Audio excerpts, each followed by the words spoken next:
नमस्कार मित्रांनो, risk profile सिरीजचा हा आपला दुसरा व्हिडिओ आहे. बघा, दोन व्यक्ती आहेत, सेम फंडमध्ये इन्व्हेस्टमेंट करतात आणि सेम फंडमध्ये इन्व्हेस्टमेंट केल्यानंतर एक जो व्यक्ती आहे तो खूप शांत आहे, कसलंच त्याला टेन्शन नाही आहे, एकदम आरामात त्याचं आयुष्य चालू आहे. आणि दुसरा व्यक्ती आहे, हा भयंकर टेन्शनमध्ये आहे, दोघेही प्रॉफिटमध्येच आहे. पण दुसरा जो व्यक्ती आहे तो कंटिन्युअसली टेन्शनमध्ये झोपच नाही येत आहे. कंटिन्यू त्याचा पोर्टफोलिओ चेक करतोय, दिवसभर त्याचं तेच काम चालू आहे. सकाळी फोन उघडला किंवा लॅपटॉप उघडला, पोर्टफोलिओ चेक केला, संध्याकाळी त्याचं तेच काम चालू आहे. त्याचं कारण काय आहे, की जे दोन व्यक्ती आहे, एकाने त्याचा पोर्टफोलिओ बरोबर मॅनेज करून, रिस्क प्रोफाईल करून, त्याचे काही जे गोल्स आहेत ते सेट करून त्यांनी इन्व्हेस्टमेंट केली.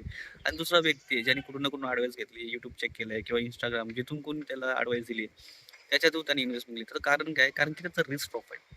दोघांनी पण इन्व्हेस्टमेंट सेम केली आहे, सेम अमाऊंटची आहे. पण एक टेन्शन घेतोय आणि दुसरा एकदम शांत आहे. तर दुसरा तो जो टेन्शन घेतोय त्यांनी प्रॉपरली त्याचं रिस्क प्रोफाइलिंग केलीच नाहीये. त्याला माहीतच नाही एक्झॅक्टली त्याला इन्व्हेस्टमेंट का करायची आहे? त्याचं टार्गेट काय आहे? म्हणजे त्यांनी गोल काय त्याचा ठेवला आहे? त्याच्यामध्ये त्याला काहीच माहीत नाही. त्याचं म्हणजे इयर ऑफ एक्सपिरियन्स जो आपण बोलतो इक्विटी मार्केटचा किंवा जो काही आहे एक्सपिरियन्स तो त्याला माहीतच नाही. त्याच्यामुळे तो टेन्शन घेतो दिवसभर.